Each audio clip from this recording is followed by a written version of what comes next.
j'aimerais vous poser une question. Est-ce que vous avez déjà eu peur? Très peur. Parce que moi, il y a quelques semaines, j'ai eu la trouille de ma vie. Tout a commencé le jour où un homme est venu s'installer dans la maison d'à côté. C'était un événement parce que la maison est abandonnée depuis des années. Les murs sont devenus tout gris, tout tristes. À certains endroits, il y a même de la moisissure. De grosses toiles d'araignée pendent du toit. Les volets sont cassés. Ils grincent même quand il n'y a pas de vent. Tout autour, les mauvaises herbes et les ronces ont tellement poussé qu'elles marient vos épaules. Je suis sûre qu'il y a des rats et des serpents là-dedans.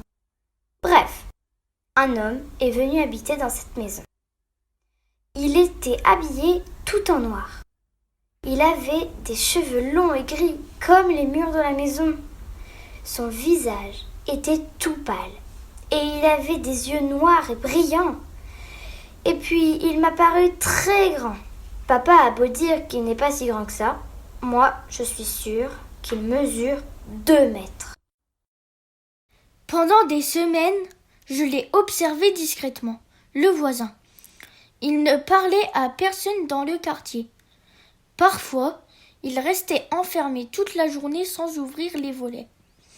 Et quand la nuit tombait, aucune lumière ne brillait chez lui, à part une petite lampe au sous-sol. Je me suis souvent demandé ce qu'il y fabriquait dans le sous-sol. J'avais remarqué qu'il sortait tous les mardis soirs. J'ai souvent eu envie de le suivre, mais quelque chose me disait qu'il valait mieux rester chez moi.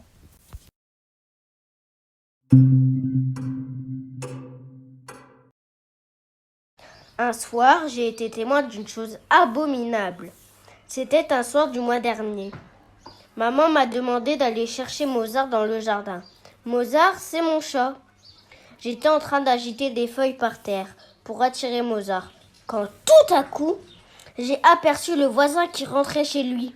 Je me suis cachée derrière un arbre. Mince alors, il n'était pas seul. Une dame l'accompagnait. C'était bien la première fois qu'il recevait quelqu'un chez lui. Ils sont entrés dans la maison. J'ai entendu la porte claquer et puis plus rien. Je me suis remis à la recherche de Mozart. Et puis soudain, j'ai entendu un hurlement terrible. Un cri d'horreur. Le cri d'une femme qu'on égorge. Mon cœur s'est arrêté de battre. Ce cri résonnait dans ma tête. C'était affreux. Aucun doute, ce cri venait du sous-sol de mon voisin. J'ai été pris de panique et j'ai couru jusqu'à la maison. Mozart a détalé lui aussi. Il est arrivé avant moi dans le salon. Mon cœur battait la chamade. Je suis montée dans ma chambre. J'avais du mal à respirer. Et là, j'ai regardé par la fenêtre. Il y avait de la lumière au sous-sol. J'ai attendu longtemps. Je voulais voir ce qui allait se passer. Je voulais voir la dame sortir de la maison, rentrer chez elle. Je voulais être sûre qu'il ne lui était rien arrivé. Subitement, la porte de la maison s'est ouverte. J'ai retenu mon souffle, pourvu que... Non, ce n'était pas vrai. Ce n'était pas possible. C'était trop affreux. Le voisin portait une blouse avec plein de taches dégoulinantes. Et il traînait derrière lui un énorme sac poubelle qui semblait être très lourd, aussi lourd qu'un être humain. Je rêvais. C'était impossible que mon voisin fît un assassin. Il n'avait pas tué cette pauvre femme. Elle était sûrement sortie par une autre porte. Mais non, je n'avais pas quitté la maison des yeux. Peut-être que mon voisin se débarrassait tout simplement de ses ordures. Mais alors, pourquoi avait-il une blouse pleine de taches, comme du sang? Tout ça était trop horrible. Il fallait que je prévienne mes parents le plus vite possible. Eux, ils sauraient. Je suis descendue dans le salon et je leur ai tout raconté en bafouillant. Quand j'ai commencé à parler de la poubelle, maman m'a coupé la parole. Elle est devenue toute rouge. Elle s'est tournée vers mon père en levant les yeux au ciel. Ton fils est complètement intoxiqué par la télé. Toute cette violence des séries américaines. Évidemment, il y a des cadavres à la pelle. Ça lui monte à la tête. J'ai essayé de lui expliquer que je n'avais rien inventé, que c'était la vérité. Mais papa s'est levé, m'a regardé droit dans les yeux et m'a dit « À partir de demain, plus de télé les jours de semaine. Seulement le week-end. Allez, monte te coucher maintenant. » Alors là, J'étais dégoûtée. Non seulement personne ne me croyait, mais en plus j'étais privée de télé, et tout ça à cause de mon voisin de malheur. Je suis retournée dans ma chambre. J'avais envie de pleurer. Je me suis jetée sur mon lit et j'ai écouté de la musique en mettant le volume à fond.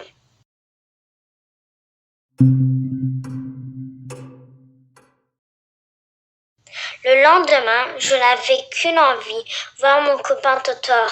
Totor, c'est mon meilleur copain. Maman dit qu'il n'a pas une bonne influence sur moi, que c'est un mauvais élève et qu'il est toujours prêt à faire des bêtises.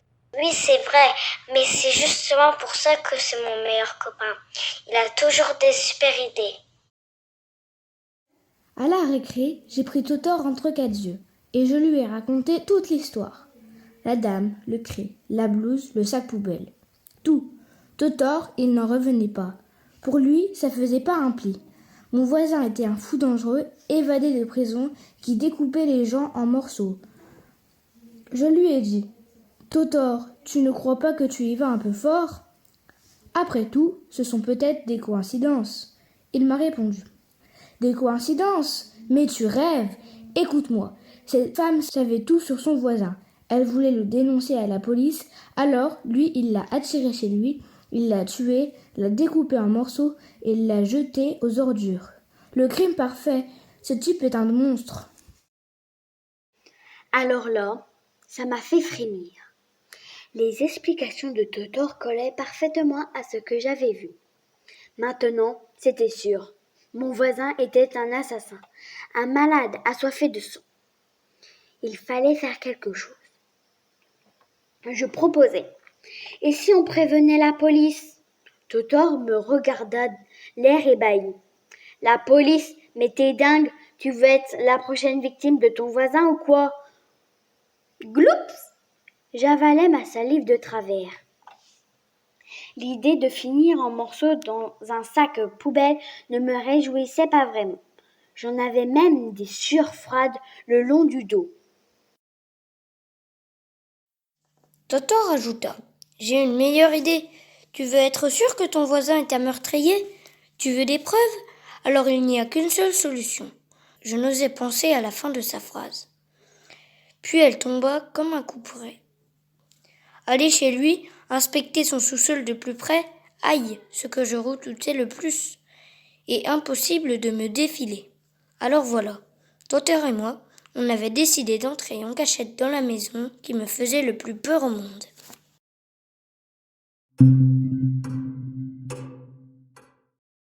Avec Totor, on avait tout prévu. Notre expédition aurait lieu le mardi suivant. J'avais resté un coup de maître. Maman avait accepté que Totor dorme à la maison. Comme j'avais eu un 14 en maths, ce ne fut pas très dur. En plus, la fête foraine devait débuter le mercredi. J'avais donc dit à maman que Totor et moi, on irait tout le lendemain matin. Tout semblait marcher sur des roulettes. J'avais presque oublié ma peur. Malheureusement, elle est vite revenue le jour J. Le mardi soir, à table, je n'ai pas dit un mot. C'était Totor qui racontait sa vie et maman qui essayait de le convaincre de travailler en classe. Moi, je me disais vivement demain que tout soit fini. Après le repas, Totor et moi, on a fait semblant d'aller se coucher. On a enfilé notre pyjama, on a dit bonsoir à tout le monde gentiment. Et on est monté dans ma chambre. Là, sans bruit, on s'est rhabillé et on a attendu que papa et maman aillent dormir. On n'arrêtait pas de regarder la fenêtre pour être sûr que l'assassin partirait, comme tous les mardis soirs. À un moment, le voisin est sorti. Il a fermé la porte à clé Il est monté dans sa voiture et il a disparu au coin de la rue. « Le chemin est libre !» m'a murmuré Totor. Moi, je préférais ne rien dire. Sinon, ma voix aurait trembloté. Totor avait apporté des tas de trucs dans son sac à dos. Une lampe de poche, une corde, des gants de jardinage, une loupe, des tournevis, un appareil photo. Je lui ai demandé « À quoi ça sert tout ça, Totor ?» J'en sais rien, moi. Mais un grand détective doit toujours avoir du matériel sur lui. Quand il n'y avait plus aucun bruit dans la maison, Totor et moi, on est descendus sur la pointe des pieds, on a ouvert délicatement la porte du jardin et on s'est faufilé dans le jardin. La nuit était sombre. J'avais beau chercher la lune pour me rassurer, je ne la trouvais pas. Mince, une nuit sans lune, c'était bien ma veine. Je suivais Totor qui avait l'air d'un fantôme. Il avait allumé sa lampe de poche et s'est enfoncé dans les hautes herbes, celles qui grouent de rats et de serpents. Je faisais une grimace horrible chaque fois que je posais le sol par terre. J'étais persuadée que j'allais écraser quelque chose de gluant. De toute façon, j'étais obligée d'avancer. Je n'allais pas rester là, en plein milieu de cette forêt vierge. Au bout d'un moment, on est arrivé devant la porte de l'assassin. Totor m'a dit « Même pas besoin de mon matériel. Il y a un carreau de cassé. On n'a qu'à passer la main et ouvrir la fenêtre de l'intérieur. J'ai vu ça dans les films. » Et on s'est retrouvés chez l'assassin. Ça sentait le renfermer, là-dedans, et il faisait aussi froid que dehors. Totor m'a mis la lampe de poche dans les mains et m'a dit « Prends ça, je ferme la porte, toi tu n'as qu'à chercher le sous-sol. » Il faisait noir dans cette pièce, très noire. J'ai bougé la lampe de poche dans tous les sens pour inspecter le moindre recoin. Et si l'assassin était là? S'il était revenu sans bruit pour nous piéger? S'il était dans le fauteuil, là, ou allongé par terre, prêt à s'agripper à nos jambes, ou derrière moi? À ce moment-là, une main s'est posée sur mon épaule. J'ai poussé un hurlement. Je me suis retournée, prête à m'évanouir. C'était Totor. C'est moi, gros trouillard. Allez, avance, faut pas traîner. Je me suis enfoncée dans le noir, guidée par le mince filet de lumière de la lampe. Tout à coup, j'ai aperçu un escalier. C'était le passage qui menait au sous-sol. J'ai hésité un instant, et si on trouvait des cadavres? Totor m'a poussé dans les escaliers. Je suis descendue comme un automate. J'avais une boule dans l'estomac. Au bas des marches, il y avait une porte. C'était là. Peut-être que, si je l'ouvrais, un monstre allait me sauter dessus et me déchiqueter en morceaux. Mais peut-être aussi qu'on allait rien trouver, que ce serait une pièce banale. Mais oui, Totor et moi, on avait eu trop d'imagination. Derrière sa porte, il y aurait sûrement un bureau et quelques livres rangés. J'ai ouvert la porte d'un coup sec. Et là, dans le halo de la lampe, horreur! Il y avait une boîte remplie d'yeux, des yeux ronds comme des billes qui nous regardaient. Et à côté un squelette pendu au plafond. J'ai lâché la lampe en hurlant. Totor a décarpi en moins de 2. On criait comme des fous. On est sorti aussi vite que l'éclair. On a couru dans les autres herbes sans se retourner. Et on est rentré à la maison complètement terrorisé.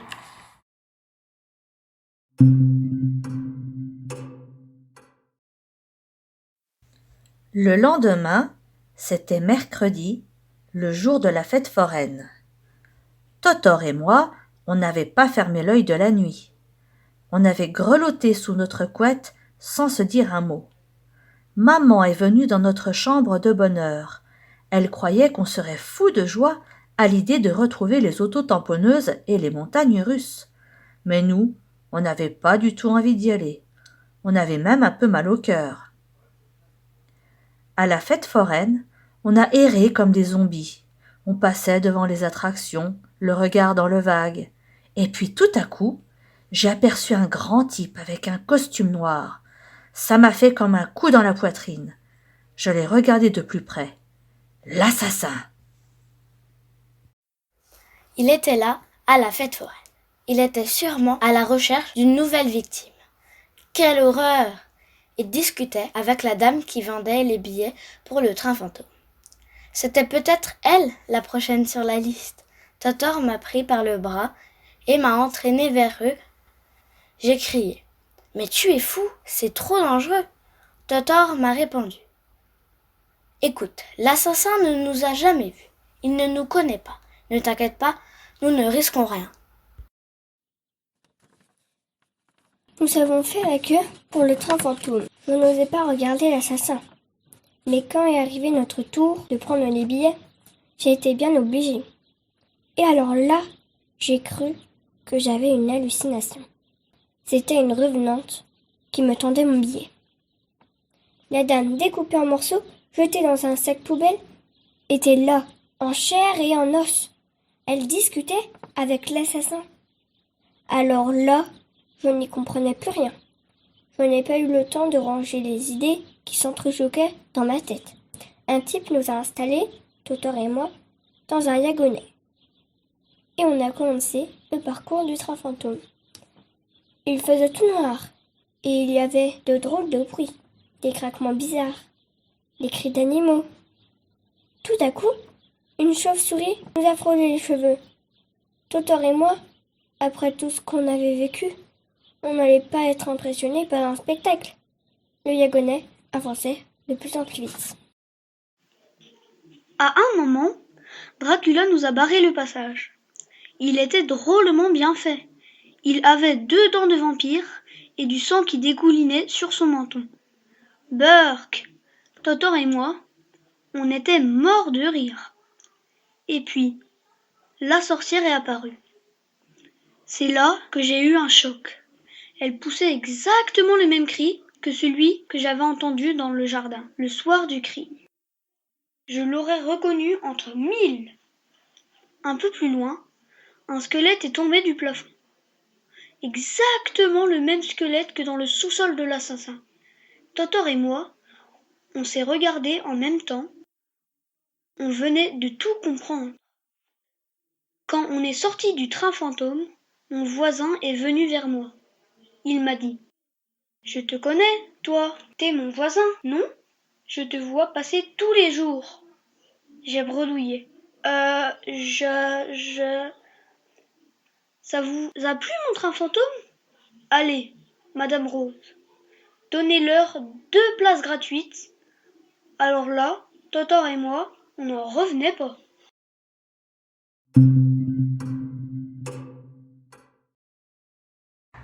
Mon voisin, il est génial.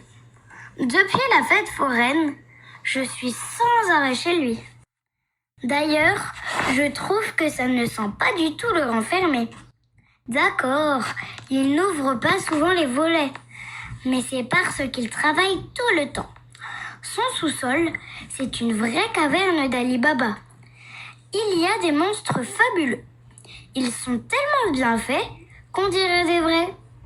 En ce moment, mon voisin, il est en train de faire la tête de Frankenstein. Il lui a fait un visage en plastique avec un tas de cicatrices. Il lui a mis des yeux noirs et une perruque. Maintenant, il le maquille pour le rendre encore plus affreux. Au fait, sa blouse de travail, elle est encore plus tachée de près que de loin. Il y a de la peinture rouge, bleue, verte, et ce n'est pas tout. Mon voisin, il a un super matériel pour enregistrer les sons. Il fait des essais de cris pour les films d'horreur. Je n'ai jamais osé lui avouer que je l'avais pris pour un assassin. Il me prendrait pour un dingue. Ce qui est marrant, c'est qu'il m'a demandé plusieurs fois de sortir des sacs poubelles. Qu'est-ce qu'ils sont lourds! Si vous saviez ce qu'il y a dedans! Des morceaux de plâtre! En tout cas, ce qui est super, c'est que la semaine prochaine, Totor et moi, on commence notre stage. Mon voisin veut bien nous apprendre son métier. J'ai hâte de m'y mettre. J'imagine déjà la tête de maman quand elle verra Dracula dans mon placard.